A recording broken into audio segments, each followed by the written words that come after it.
Hi friends, Telangana రాష్ట్ర ప్రజలందరికీ ఆదుర్పే శుభవార్త. ఆసరా చేత పెన్షన్లు అయితే భారీగా అయితే పెంచారు. పెంచిన డబ్బులు మరి ఎప్పుడు ఇస్తారని ప్రజలైతే చాలా ఆతృతతో అయితే ఎదురు చూస్తున్నారండి.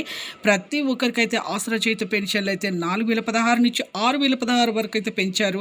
మరి కొత్త వారికి ఎప్పుడు ఇస్తారు పెంచిన డబ్బులు? మరి 2 నెలల నుంచి అయితే పెంచారు. మరి 2 నెలల డబ్బులు ఇస్తారా? మరి కొత్త వారికి పాత వారికి ఎప్పుడు ఇస్తారు? మరి తెలుసుకున్న ముందు కొంతమందికి రద్దు అవుతుంది. ఎందుకు రద్దు అవుతుంది తెలుసుకున్న ముందు లైక్ చేయండి. లైక్ చేయడం వల్ల వీడియో అనేది అందరికీ ఇన్ఫర్మేషన్ తెలుస్తుంది. లేట్ చేయకుండా అయితే వీడియోలోకి అయితే వెళ్ళిపోదాం. ప్రతి ఒక్కరికి కూడా పాత వారికి అయితే వృద్ధులకి, వితంతులకి, ఒంటరి మహిళలకి 4000, వికలాంగులకి 6000 రూపాయలు చాలా మందికి రద్దు అవుతున్నాయి. 1 నెల 2 నెలల డబ్బులు బ్యాంకులో అలాగే ఉంచడం వల్ల, అంటే బ్యాంకులో అలాగే మీరు వచ్చిన డబ్బులు అలాగే పెట్టేసుకోవడం, జమ చేసుకోవడం వల్ల మీకు బంద్ అవుతున్నాయండి. వెంటనే మీరు తీసేసుకోండి. అలాగే మీకు ప్రతి ఒక్కరికి కూడా ఇక సదరన్ సర్టిఫికేట్ లేకపోవడం కూడా రద్దు అవుతున్నాయి. వెంటనే మీరు సదరన్ సర్టిఫికేట్, ఫేక్ సర్టిఫికేట్ అయితే పెట్టొద్దండి. విధంగా చెక్ చేస్తున్నారు.